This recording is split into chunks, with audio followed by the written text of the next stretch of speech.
Pendant plusieurs semaines, j'ai reçu un verset pendant le culte que je n'ai pas partagé. Et ce n'est pas sur ça que je vais prêcher, mais je terminerai avec ça encore. Mais je vais le dire en commençant. C'est Romains 1 où il dit il n'y a plus aucune Romains 8 où il n'y a plus aucune condamnation pour ceux qui sont en Jésus-Christ.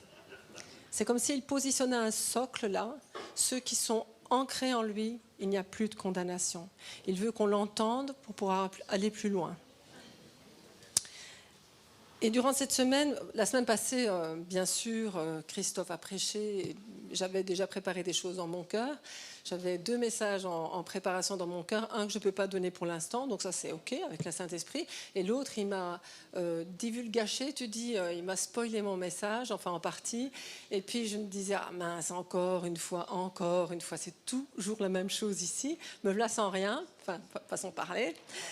Parce que je travaille la semaine et on est pas mal occupé, donc il faut quand même prendre le temps de se mettre devant le Seigneur pour recevoir. Hein, ça se download pas pendant la nuit. Enfin, j'aimerais bien, mais c'est pas toujours comme ça. Ça peut, hein, mais voilà. Et puis mardi, j'avais du temps, donc j'ai vraiment pris du temps devant le Seigneur. Et puis il m'a donné un passage, il m'a donné un sujet, pas un passage, un sujet à traiter. Ce qui était assez bizarre, c'est le sujet, c'est la crainte de Dieu. Et ce qui est assez bizarre, c'est que 2 semaines ou 1 semaine et demie auparavant, une amie m'avait envoyé justement un message sur la crainte de Dieu que j'avais écouté et j'ai dit Seigneur, ça va pas, je vais être influencée par son message. Enfin, voilà, parce que Dieu nous parle de la crainte de Dieu, de l'Éternel. Il me parle, mais voilà. Et puis le Seigneur est parti tout à fait sur autre chose. Disons un autre angle. Il veut nous faire découvrir un autre angle de la crainte de Dieu. Alors, quand on parle de la crainte de Dieu, déjà, il y a le mot crainte. Et souvent, quand il y a le mot crainte, on pense à quoi? On pense à peur. Et puis, la crainte de Dieu, on l'a beaucoup utilisée aussi pour moi, dans mon passé pentecôtisant, parce que la crainte de Dieu, fais attention, le Seigneur va te tomber dessus. Son éclair va tomber sur toi quand tu pêches. Ah, tu as péché, ça. Alors on se porte en juge quand on fait ça. Mais enfin bon, voilà. Et donc c'était un petit peu ça dans ma tête, un petit peu.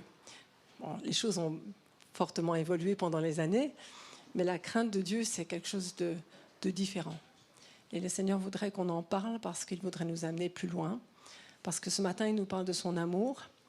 Et que son amour, c'est ce qui est fort, c'est ce qui nous attire à lui, c'est sa grâce et son amour. C'est là qu'on court dans les bras du Père, un amour inconditionnel qu'on ne trouve pas sur cette terre. Aucun d'entre nous n'aime inconditionnellement. Clairement, je crois qu'il faut être honnête, hein, on n'est pas capable d'aimer inconditionnellement. Il n'y a que Dieu qui nous aime inconditionnellement. Par contre, plus on va s'approcher de lui, plus on va apprendre cet amour, plus on va recevoir cet amour.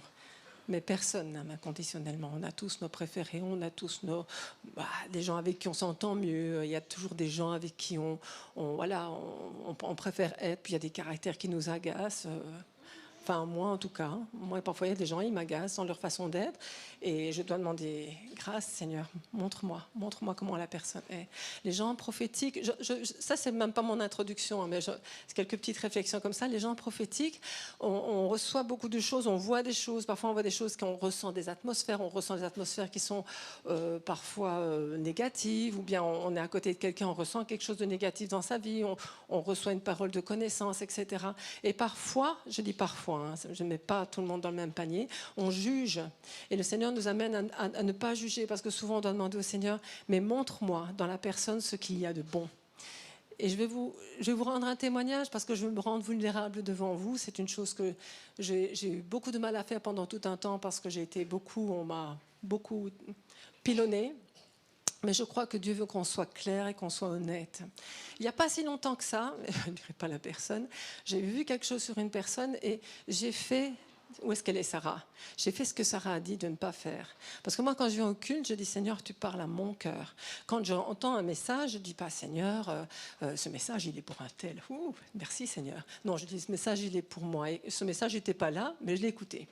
Et donc, je l'ai pris pour moi et j'avais justement... dit ce que le Seigneur disait sur cette personne, qui n'est pas quelque chose de faux, mais je l'allais dire à une autre personne. Et le Seigneur m'a reprise. Et bon, déjà, là, la première chose que j'ai faite, j'ai demandé pardon au Seigneur. Je lui ai dit, écoute, je demande pardon, Seigneur. Je ne suis pas allée vers la personne parce que là, c'était faire une catastrophe. Il ne faut pas non plus faire n'importe quoi. Par contre, le Seigneur m'a dit, tu dois contacter la personne à qui tu as parlé. Tu dois lui dire que ce que tu as dit, tu ne devais pas lui dire.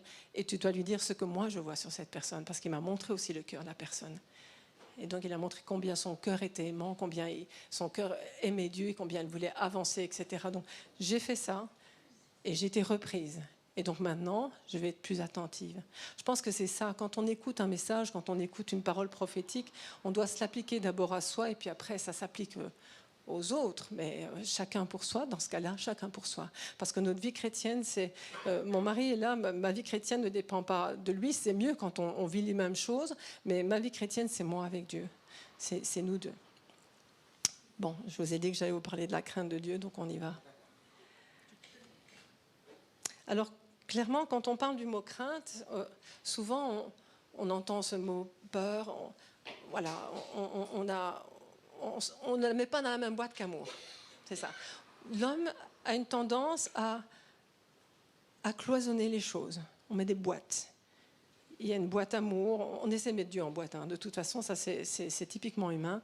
Donc on essaie de mettre dans cette boîte-là, il est amour, mais il est aussi justice, il est puissant, il est sévère. Oui, bon, alors je vais mettre une boîte là-bas, sa vérité, on va la mettre là. Et puis voilà, donc et alors on vient dans une boîte, dans l'autre, et dans l'autre, et dans l'autre. Et on sait que Dieu se manifeste tantôt d'une façon, tantôt d'une autre. C'est-à-dire que Dieu ce matin, il a manifesté quoi? Vous avez entendu ce qu'il a manifesté? Son amour. Son amour. Reviens à ton premier amour. Je t'attire à mon cœur. Viens, viens, viens. Viens chercher. Viens chercher mon amour. Viens dans mes bras d'amour, là où tu vas être en sécurité. David, il connaissait ça. David, il disait, moi j'aime bien quand il dit ça, il dit, je préfère quand je pêche, donc je ne prends pas le verset tel quel, hein. Quand je pêche, je préfère courir dans les bras de Dieu que d'aller vers les hommes. Parce que les hommes vont me tuer. Ouh. Donc on doit apprendre à faire ça, parce que David c'était un homme selon le cœur de Dieu. C'est-à-dire que quand on fait quelque chose, on doit aller dans les bras de Dieu, et après, parce que si on va vers les hommes, ils vont sortir leur épée, qu'on lui coupe la tête. Vous connaissez ça, hein? C'est une petite référence. Et c'est comme ça que l'homme est. Donc voilà, il faut prendre Dieu comme il est. C'est-à-dire qu'il est El Shaddai, Rapha, Adonai, Elohim, etc. Ces noms nous démontrent qui il est. Et on a besoin de connaître Dieu non seulement dans son amour, parce que son amour, c'est la première chose qu'il nous révèle, mais au-delà de son amour. Je voulais qu'on lise un texte dans Ésaïe 11, des versets 1 à 5. Moi, je prends mes textes ici, parce que si je dois tourner la tête, après, j'ai mal au cou. On va le prendre dans la version seconde. C'est ça que tu m'as mis? Version seconde, voilà. Puis un rameau sortira du tronc d'Isaïe et un rejeton naîtra de ses racines. L'esprit de l'Éternel reposera sur lui, esprit de sagesse et d'intelligence. Pardon.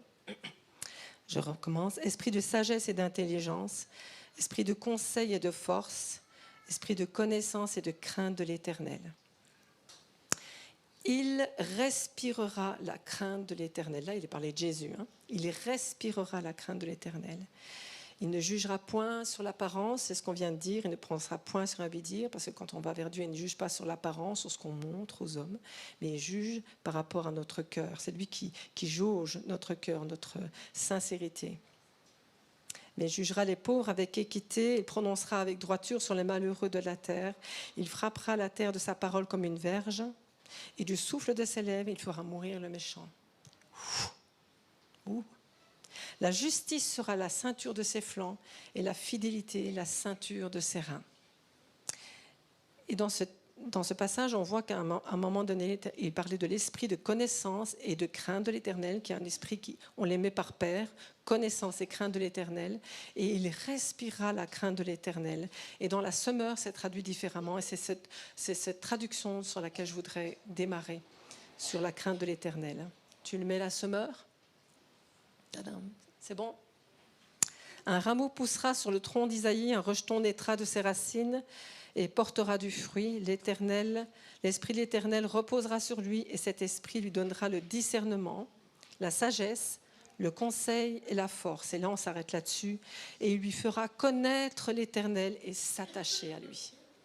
Il lui fera connaître l'Éternel et s'attacher à lui. Son plaisir sera d'obéir à l'Éternel. Son plaisir sera d'obéir à l'Éternel. Là, on voit, il y a vraiment une dimension différente. Quand on parle de crainte de l'Éternel, on parle souvent de la piété, la révérence, le fait d'honorer, mais il y a aussi le fait de l'adorer et de s'attacher à lui. Et là, on va parler du fait de s'attacher à Dieu. Et ce matin, Dieu nous a appelés à lui. Hein. Il nous a appelés à lui. Il a dit venez vers moi, venez vers moi. Mais en fait, on peut aller vers lui sur ses genoux et puis repartir en arrière. Et en fait, il dit non, viens et reste et demeure. Viens, reste, demeure. Attache-toi à moi. Et ton plaisir, donc ce ne sera pas une obligation, ce sera un plaisir d'obéir à l'Éternel. Ça change la donne. Moi, je trouve que ça change tout à fait la donne. Alors, on va voir un petit peu ce que c'est de s'attacher, parce que c'est quand même important de le voir. Mais je pense que ça change la donne, parce que ça ne met pas sur ce terme, la crainte de l'Éternel, quelque chose de lourd, de pesant, un peu comme une loi. La crainte de l'Éternel, c'est s'attacher à lui. Et la parole nous dit qu'il nous attire à lui par des cordages d'amour. Et puis il nous dit, viens vers moi et attache-toi à moi. Hier, il y a eu un mariage. Bon, tout le monde n'était pas là, mais il y a eu un mariage. Et justement, pendant le mariage, il y avait plusieurs choses qui se disaient. Moi, je trouvais ça super intéressant. C'est que Noémie, quand elle a vu Loïc rentrer, elle l'a vu. Elle l'a vu. Puis, je suppose, quand il est venu régulièrement, elle a commencé à se dire c'est peut-être bien lui, et son cœur a commencé à battre. Et puis, ils ont commencé une relation. Ils ont commencé quelque chose. Et c'est un peu nous avec Dieu. Et on l'a vu, on a vu sa bonté, son amour. Il nous a attirés à lui, on s'est approchés et on a commencé une relation. On a commencé une relation qui doit normalement s'approfondir. On ne se marie pas après 2 semaines. Je veux dire, bon, vous êtes 2 semaines avec quelqu'un, il faut le temps de voir si nos cœurs sont bien attachés, si on est prêt à s'engager, parce qu'hier, ils se sont engagés et ils ont tous les deux donné des paroles en disant je te promets. Souvent, on fait ça à Dieu. Je te promets, Seigneur, je te donne tout. Presque. Je te promets, Seigneur. C'est ça, en fait. Hein. Donc, on est toujours dans ce va-et-vient. Et chaque fois qu'on revient vers Dieu, il nous réaccueille. C'est ce qui s'est passé ce matin. Et c'est ça qui est merveilleux, c'est qu'il est bon, qu'il est profondément bon. Et on doit le louer pour sa bonté. On doit le louer pour qui il est en nous, et parce qu'il demeure en nous, dans des tabernacles de chair.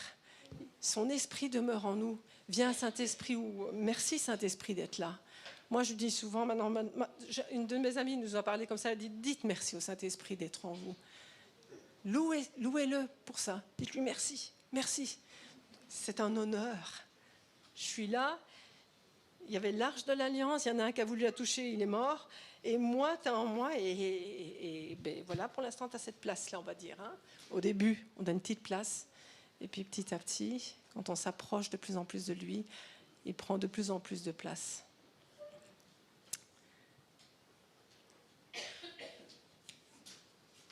S'attacher à lui. Je vais prendre deux interventions prophétiques qu'il y a eu dans l'Église, parce que ces interventions m'ont touchée par rapport à ce thème. Et je pense que quand Dieu parle, il faut avoir les oreilles ouvertes. Alors parfois, il parle à nos cœurs directement, juste une exhortation, etc. Mais parfois, les paroles sont plus larges et il faut être attentif à ce que Dieu dit, parce que parfois, on laisse tomber les paroles, parce qu'il y en a beaucoup dans cette Église. Hein, ça fuse. Il y a beaucoup de gens très prophétiques et c'est l'esprit de la prophétie, c'est Christ, donc c'est normal. Je veux dire, voilà. Et il faut que tout le monde puisse trouver sa place, puisse parler. Mais je pense qu'il y a des paroles qui vont plus nous marquer collectivement et des paroles qui vont plus nous marquer individuellement. Et d'ailleurs, je ne vais même pas la dire correctement, je vais prendre juste une partie, mais le fait de s'approcher de Dieu, c'est une intervention de Lily dans notre veillée d'adoration. Elle a parlé de s'approcher de Dieu. Elle dit, Dieu nous invite à nous approcher. Quand il a dit à Moïse, viens, C'est pas toi? Tu ne te rappelles pas? C'était elle, oui. Il les a dit, viens. Et elle s'est approchée du buisson ardent. Et il s'est approché du buisson ardent. Je se rappelle, ça y est. Ouh. J'aime bien. C'était à Horeb, à la montagne de l'Éternel, là où les tables de la loi ont été données, où Dieu a inscrit. C'était le buisson ardent. Hein. Donc c'était un buisson qui était plein de feu. Et il vient. Alors il est pu rester loin, dire, je suis là. Mais il lui a dit, non, non, viens, approche-toi. Approche-toi de ce Dieu qui est plein d'amour, mais qui a un feu dévorant. C'est ce que la parole nous dit. La parole nous dit qu'il est plein d'amour et un feu dévorant. Quand je vous dis qu'on met les choses dans les boîtes, c'est que souvent on oppose les choses. On se dit, oui, voilà, quand je m'approche du Dieu d'amour, je ne suis pas près du feu dévorant. Ben si. Si. On est près du même Dieu. Et c'est ça un petit peu que je voudrais partager avec vous ce matin. C'est que quand on s'approche de lui, du feu dévorant, il se passe quelque chose dans nos vies. Il commence à inscrire des choses dans nos vies avec ce feu. Attendez, je reviens. Hein. Cantique des cantiques, tu me mets? Parce que encore hier, même pendant le mariage, il a réussi à me... La Sulamite, mais j'ai appris quelque chose, c'est que c'est la Sulamite qui le dit, c'est ça, hein, Christophe? La Sulamite dit, mets-moi comme un sceau sur ton cœur, comme un sceau sur ton bras, car l'amour est fort comme la mort. La jalousie est inflexible comme le séjour des morts. Ses ardeurs sont des ardeurs de feu, une flamme de l'Éternel. Alors, on ne va pas revoir tout le Cantique des Cantiques, mais on voit que dans le Cantique des Cantiques, il vient la chercher. Et puis, il repart. Elle le cherche, il repart. Il y a ce jeu-là. Voilà. Et petit à petit, il l'attire à lui. Il l'attire à lui tel qu'il est. À un moment donné, il y a de la myrrhe. La myrrhe, c'est la mort, etc. Voilà. Et alors, elle le cherche. Elle le cherche. Et à la fin, elle lui dit ça. Elle a trouvé l'amour de sa vie. Elle a trouvé celui à qui elle veut s'attacher. Et elle lui dit, mets-moi comme un sceau sur mon cœur. Mets-moi comme un sceau sur mon bras. Car l'amour est fort, fort comme la mort. Qu'est-ce qu'elle a appris là? Qu'est-ce qu'elle a appris au travers de finalement, on va dire un jeu de séduction, c'est pas de la séduction. Dieu ne séduit pas, mais il nous attire à lui dans ce jeu d'amour. Qu'à un moment donné, elle a vu qui il était, elle a vu que c'était un feu dévorant, et elle a vu que si elle s'attachait à lui, elle allait mourir. Elle allait mourir à ses ambitions. Elle allait mourir pas à qui il veut qu'elle soit, mais à qui elle pense être. Elle allait mourir à ses propres avis aussi, à ses propres opinions, et qu'elle allait s'attacher à ce Dieu vivant qui est un buisson ardent, qui a un feu dévorant. Et donc elle va venir vers lui, et elle va lui dire, viens dans mon cœur, et puis sur mon bras. Viens dans mon cœur et ce que tu vas inscrire dans mon cœur, mon bras pourra l'accomplir. Et ensuite, d'ailleurs, la Sulamite prend parfois la direction. Elle devient un avec lui et donc elle prend des initiatives. On dirait, non, c'est Jésus qui doit prendre l'initiative. Non. Après, on voit dans les textes, relisez, hein, Cantique des Cantiques, c'est pas très très long. Elle va prendre l'initiative et elle lui dit, allons. Il la laisse prendre l'initiative. Pourquoi? Parce qu'elle fait un avec lui. Et parce que cette union avec lui fait qu'elle déborde de Christ, elle représente Christ. Elle n'est plus elle-même, elle est morte à elle-même, mais elle est avec lui. Et c'est un peu ça que la crainte de l'Éternel, c'est à ça que ça nous amène, de nous attacher à lui et de rester collés à qui il est. Je vais boire un coup.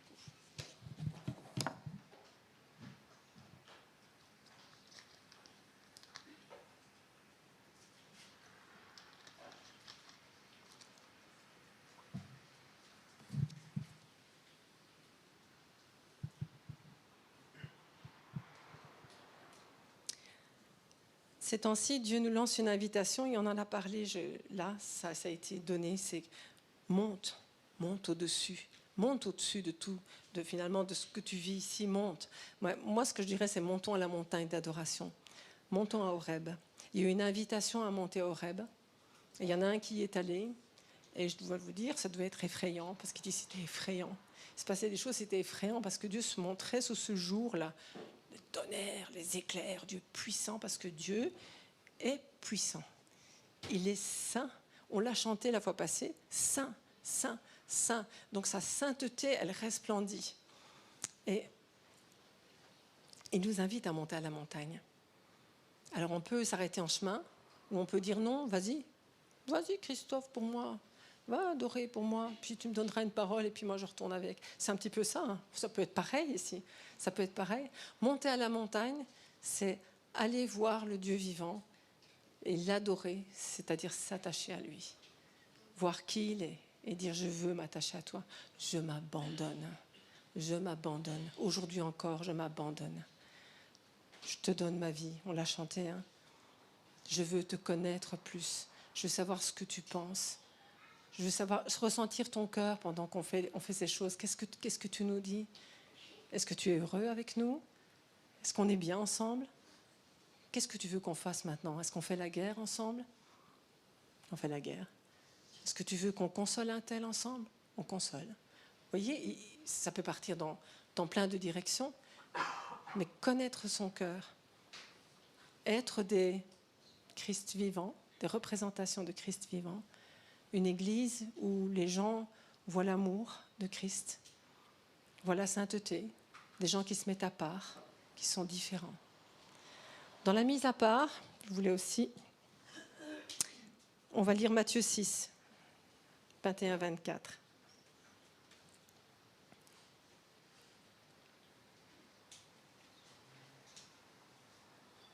Où il est dit, nul ne peut servir deux maîtres, car ou il haïra l'un et aimera l'autre, ou il s'attachera à l'un et méprisera l'autre.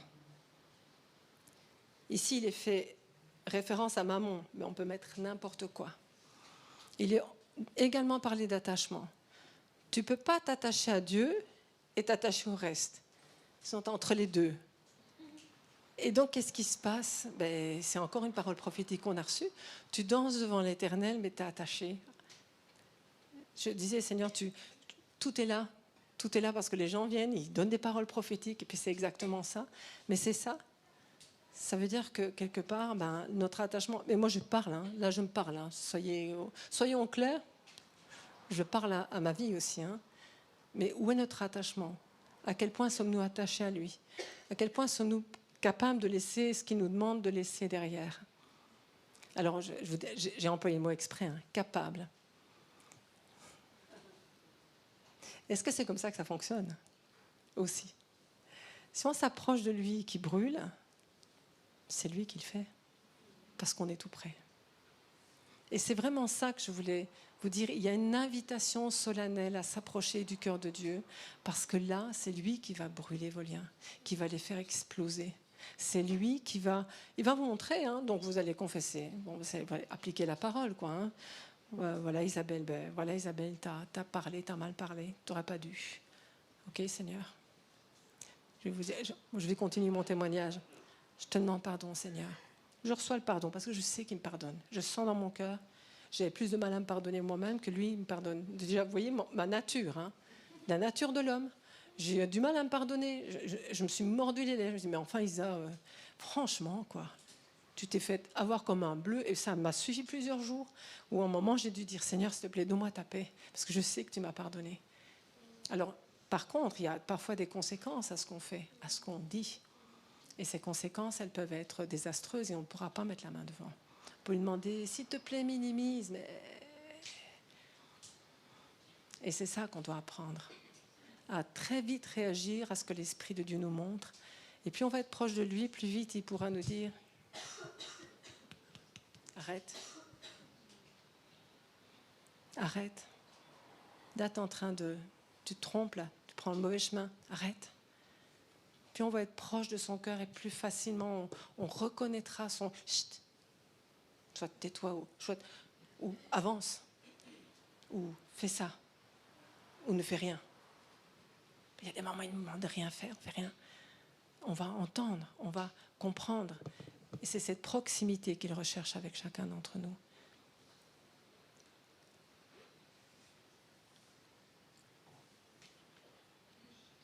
Donc on ne peut pas servir de maître.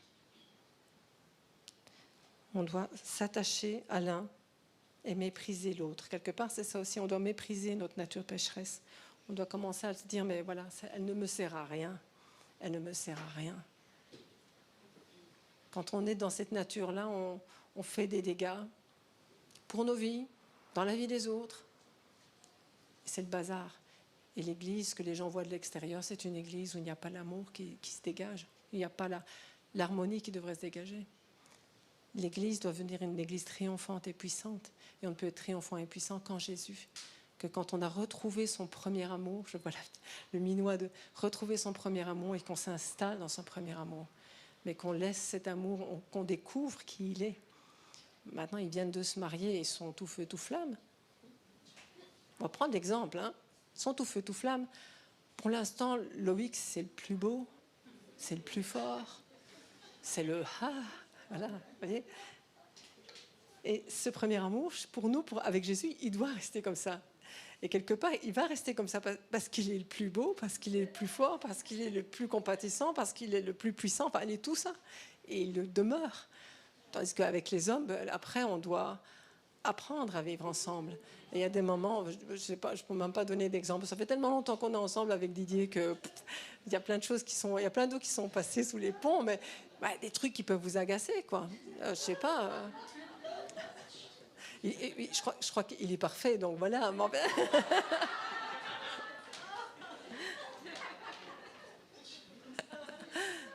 Mais lui, le premier amour, c'est ça, parce que de toute façon, il l'est tout le temps. Il va nous faire découvrir des facettes de lui, on va se dire, ah ouais. Parfois, quand il déverse sa bonté, je suis surprise et j'ai pas de mots, et je dis merci Jésus, t'es tellement bon. On le chante, hein. Tu es bon, wow. C'est comme si nous, on est des hommes et des femmes, on doit presque se convaincre des choses. Mais alors, quand sa bonté tout d'un coup se déverse, c'est oui, tu es bon, oui, tu es tellement bon, tu es tellement bon. C'est ça, hein. Et quand il va déverser sa puissance, là aussi, hein, ça va. Les flèches vont toucher la cible, on va dire, tac, un mot, paf, ça touche la cible. Ok, merci Seigneur. Pour l'instant, parfois, on tire et puis il y a des dommages collatéraux.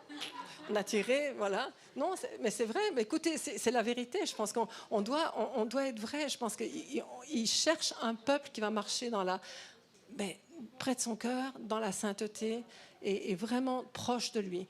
On veut un réveil et Pierre de Molle le disait très très bien. C'était super ce qu'il disait. Il disait, mais... on parle de repentance.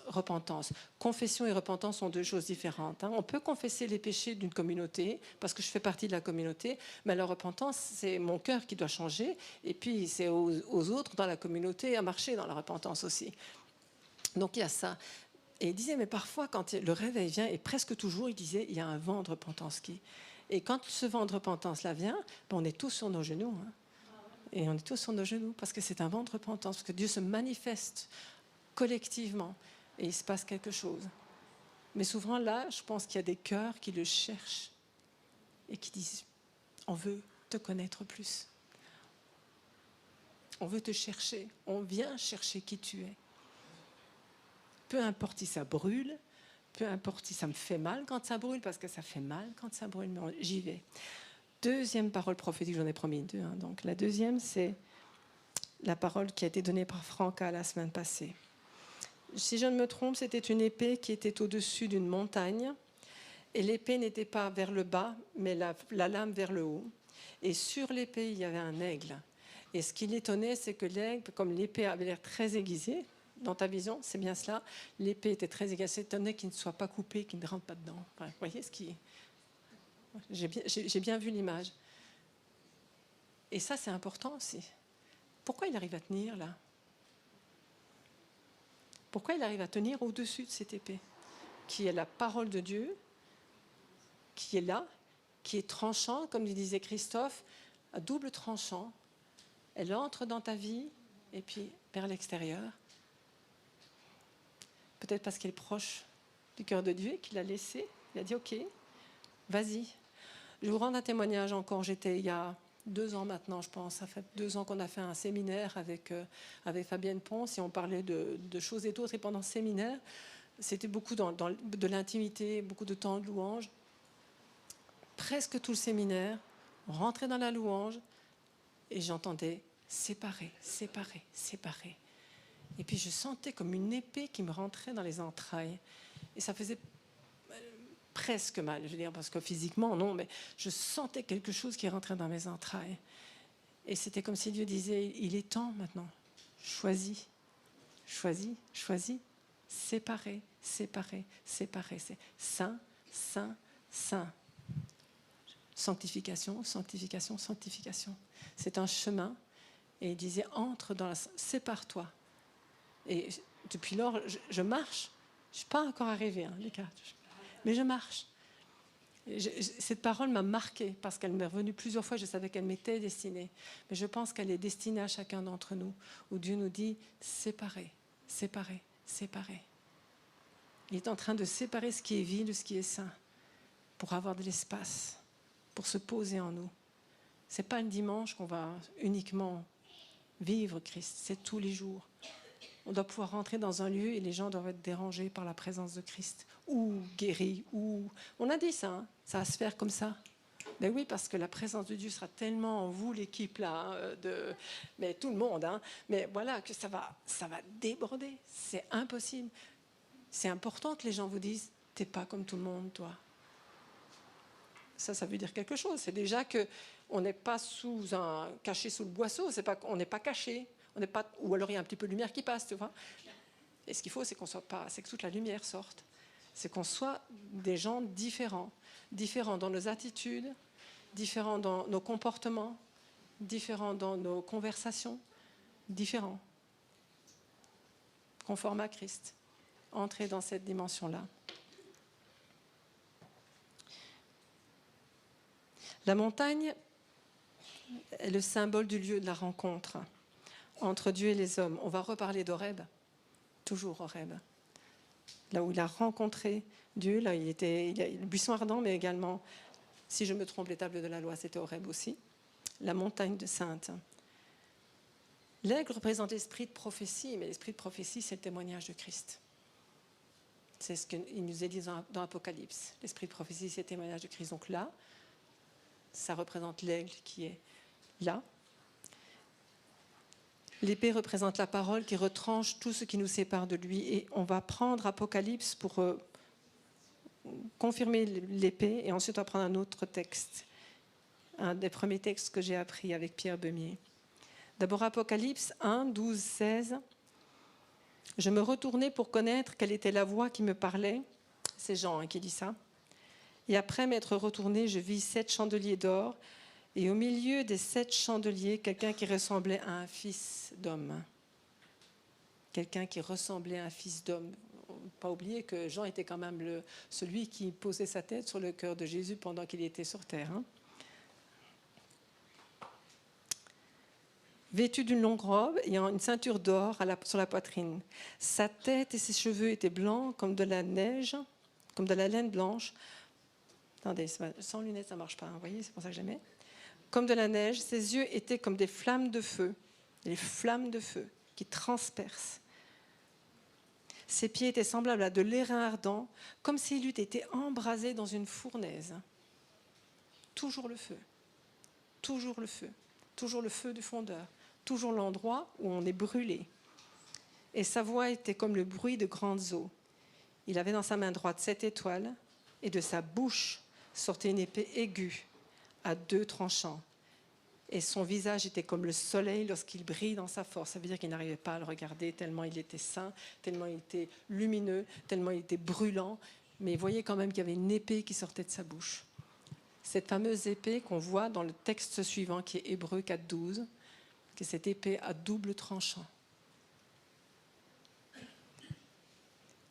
Quand on s'approche de la montagne, on s'approche du feu de sa présence. On s'approche de sa sainteté. On s'approche de son amour aussi et de sa bonté. Donc c'est ça que je voulais vous dire. Il n'y a pas une boîte là, une boîte là. C'est lui. Et ce qu'il veut nous faire découvrir maintenant, c'est sa sainteté. Sa sainteté. Hébreux 4,12 dit « Car la parole de Dieu est vivante et efficace, plus tranchante qu'une épée quelconque à 2 tranchants, pénétrante jusqu'à partager âme et esprit, jointures et moelles. » Imaginez ça. Elle juge les sentiments et les pensées du cœur. Nulle créature n'est cachée devant lui, mais tout est à nu et à découvert aux yeux de celui à qui nous devons rendre compte. Vous ne devez pas rendre compte à des hommes. De un, je prends à l'envers, vous devez rendre compte à Dieu. À Dieu qui voit tout. C'est-à-dire qu'on ne peut rien lui cacher. Alors on peut essayer de cacher aux hommes ce qu'on fait, parce qu'on est tous un peu religieux. Alors on cache ce qui n'est pas clair en nous, ce qui nous gênerait. D'ailleurs tellement que quand il y a un prophète genre Hervé Guillois qui vient et qui commence à prophétiser sur les gens et que presque à chaque parole, il y a une parole qui reprend, on se dit « Oh, prophétise pas sur moi !» Et on dit « Ouais, mais une parole prophétique, c'est pour exhorter, etc. » Mais la parole de Dieu, elle reprend, et quand on est repris, c'est parce qu'on est aimé. C'est ce que lisez les proverbes. Les proverbes, on peut s'attarder pendant des années dessus, mais lisez dans les proverbes, ne méprisez pas la correction. Et quand Dieu corrige, c'est parce qu'il aime. C'est pas un homme. C'est pas pour nous juger et nous mettre mal à l'aise. Bon, ça se fait devant les hommes. Ça, c'est notre humilité qui en prend un coup. Notre orgueil plutôt. Notre orgueil en prend un coup et on est peut-être un peu plus humble. C'est pour ça que je vous dis des choses de ma vie, parce que je dis, finalement, c'est la vérité. Je ne peux pas vous dire, hey, les gars, non. Non, je suis désolée, non. Non, je vais vous décevoir certainement à certains moments, oui. Mais lui, ne vous décevra pas. C'est ça, en fait. D'être vraiment dans la vérité, savoir que lui, quand il nous regarde, il regarde Lélie, il voit son t-shirt, il voit au travers et il voit le cœur de Lélie. Et quand il voit le cœur de Lélie, moi je vois Lélie, je vois dans son âme, il y a des trucs qui ne vont pas, mais lui peut montrer son cœur aussi. Ça me donne aussi, vous voyez, c'est ça qu'il faut apprendre aussi dans la parole prophétique, dans ce qu'on voit des uns des autres, apprendre à voir la bonne chose. De dire, tiens, ouais. Et d'encourager la personne dans ce qui est bon aussi. De voir que son cœur, voilà, peut-être qu'il y a des trucs qui sont réglés, certainement, moi aussi, vous aussi.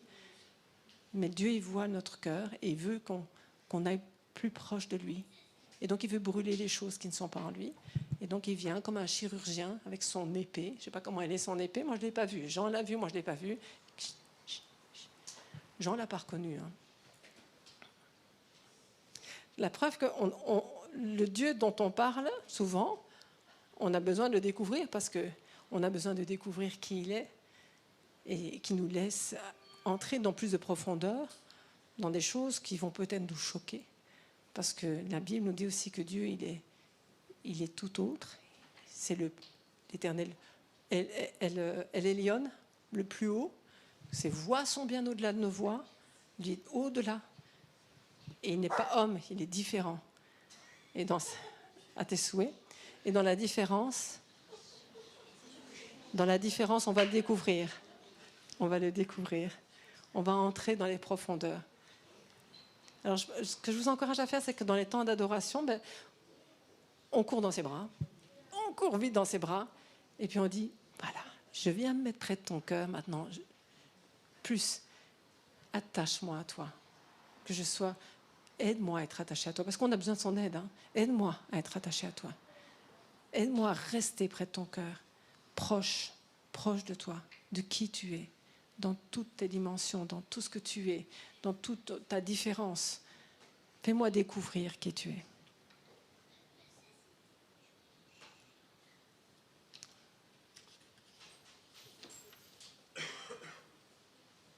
La suite d'Hébreux 4,12 est intéressante puisqu'elle appuie ce qu'on a dit avant.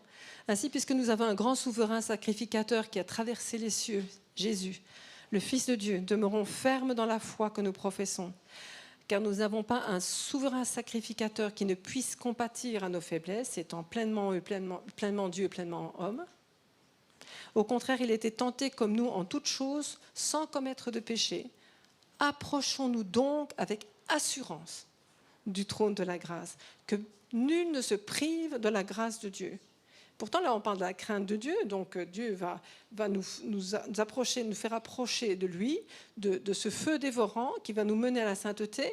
Et en même temps, il nous dit, viens avec assurance. Et comme je vous disais, David, il connaissait ça.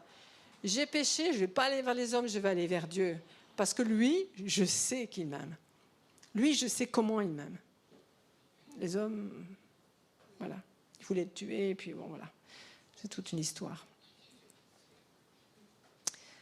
Comme je vous disais aussi, qu'on aurait tendance à mettre Dieu dans une boîte et qu'il y a des principes avec lesquels on a du mal en tant qu'humain.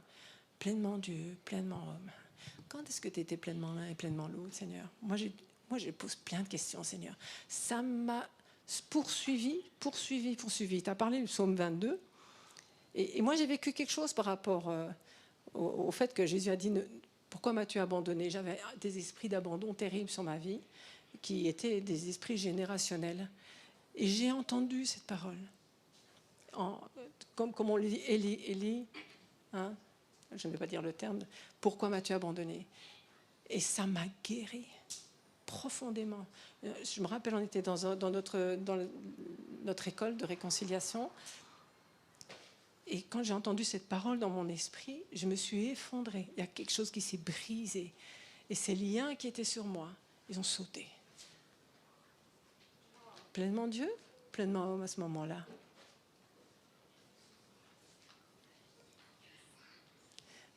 Moi, c'est des questions que je pose.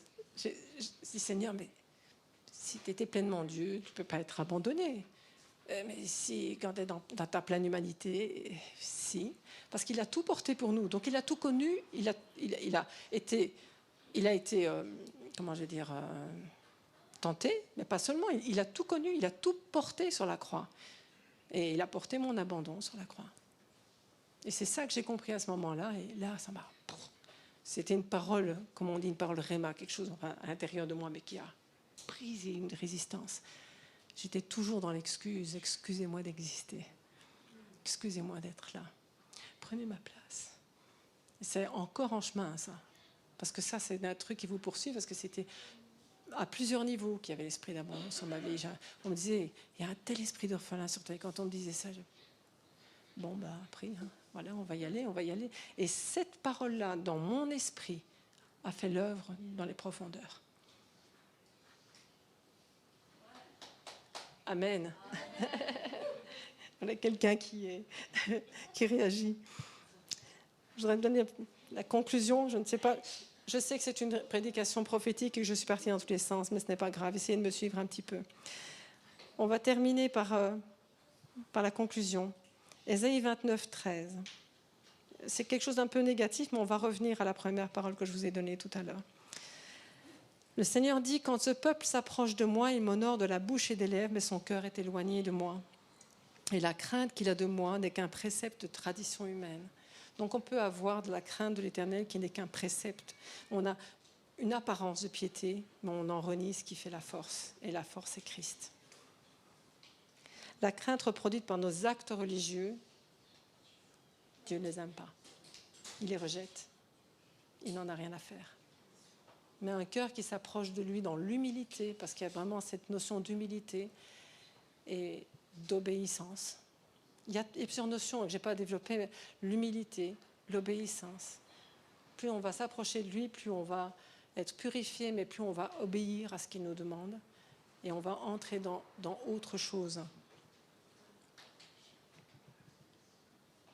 Et dans 2 Timothée 3,1, j'aime bien utiliser des passages, sache que dans les derniers jours, il y aura des temps difficiles, car les hommes seront égoïstes, amis de l'argent, fanfarons, hautains, blasphémateurs, rebelles à leurs parents, ingrats, irréligieux, insensibles, déloyaux, calomniateurs, on a parlé ça, intempérants, cruels, ennemis des gens de bien, traîtres, emportés, enflés d'orgueil, aimant le plaisir plus que Dieu, ayant l'apparence de la piété, mais reniant ce qui en fait la force. Éloigne-toi de ces hommes. Moi, je trouve que c'est super fort. Quand je lis des trucs comme ça, je dis, Seigneur, voilà. Ça, c'est l'apôtre Paul qui disait à Timothée, éloigne-toi de telles personnes. Ne reste pas en leur compagnie, ce sont des moqueurs. Donc Dieu va faire le tri en nous, mais parfois il va aussi faire le tri dans nos relations. Moi, j'ai dû faire le tri dans certaines relations, à certains moments, pas à cause des gens, mais à cause de ce qu'ils portaient et ce qu'ils ne voulaient pas déposer. C'était ça, en fait. Et comme ils ne voulaient pas déposer, que moi je voulais avancer, le Seigneur il mettait une séparation et j'étais obligée de me séparer. Si vous marchez avec quelqu'un qui est dans l'humilité, qui, tout comme vous, vous avez un différent. On a, je sais pas, un gros différent, je n'ai pas d'exemple. Et que tous les deux on est chrétiens, et que tous les deux on a de l'humilité, qu'on va devant le Seigneur, et que le Seigneur nous montre quelque chose, et que tous les deux on avance, c'est ok, on va pouvoir aller vers la réconciliation. Mais s'il y en a un des deux qui se bute et qui dit « Non, j'ai raison, je sais, moi », et s'il raidit son coup, à un moment donné, si vous restez à côté, soit vous acquiescez à ce qu'il dit, soit vous partez. Et la relation doit être rompue. Alors peut-être qu'un jour, Dieu parlant au cœur de l'autre personne, parce qu'on ne doit pas dire « il ne parlera jamais à son cœur », c'est pas vrai, parce que Dieu est Dieu. Mais Dieu va parler à son cœur, et puis elle va vivre des choses, la personne, la personne va vivre des choses, etc. Et puis, elle va revenir vers vous, et ce sera ok, on pourra vivre quelque chose ensemble, parce que, voilà, je me suis trompée, ou même je ne me suis pas trompée, mais je te demande pardon de t'avoir jugé. Enfin, voilà, je ne sais pas quoi, mais là, il y a possibilité. Mais là, à Timothée, il dit, tous ces gens-là, il vaut mieux que tu les laisses. Ça va t'entacher. Reste près de moi, reste près de mon cœur. Sans juger les gens. Donc c'est ça, hein, c'est compliqué. Hein. Toujours en voyant la bonne... De toute façon, Christ s'est offert pour tous, sans exception de personne. Donc qui que ce soit avec qui vous avez des problèmes, Christ s'est offert pour elle, la personne. Quoi qu'elle ait fait. Ça aussi, hein, c'est terriblement dur, c'est terriblement difficile. C'est un combat intérieur, parce qu'humainement, on crie « justice !» aide-moi. Oui, non. Mais on doit laisser Dieu faire, lui remettre ça, et puis avancer. Alors si Dieu, comme ce matin, vous appelle et dit « monte à la montagne, monte, enfin élève-toi, c'est ça, parce que j'ai un petit peu transformé. Élève-toi, viens à la montagne sainte, retrouve ton premier amour. » Eh bien, courons vers celui qui est notre source sûre, notre abri. Voilà, amen. Je ne ferai pas d'appel, je vais vous dire pourquoi. Parce que j'ai pensé, je me disais, est-ce que je ferai un appel? Je ne vais pas faire d'appel, parce que je pense que chacun, avec ce qu'on reçoit, dans ces temps, prophétiquement, etc., on doit cheminer. Et je pense que faire un appel, c'est, oui, publiquement s'avancer, mais est-ce que nos cœurs s'alignent? Et on a besoin, parfois on a du mal à ce que nos cœurs s'alignent. Parfois ça prend du temps pour que le cœur s'aligne. Parfois on dit, alors on doit méditer, on doit discuter avec le Seigneur, et puis dire, oh, Seigneur, moi là je ne suis pas d'accord, et toi qu'est-ce que tu en penses? Voilà, ça peut prendre du temps, mais répondez aux appels.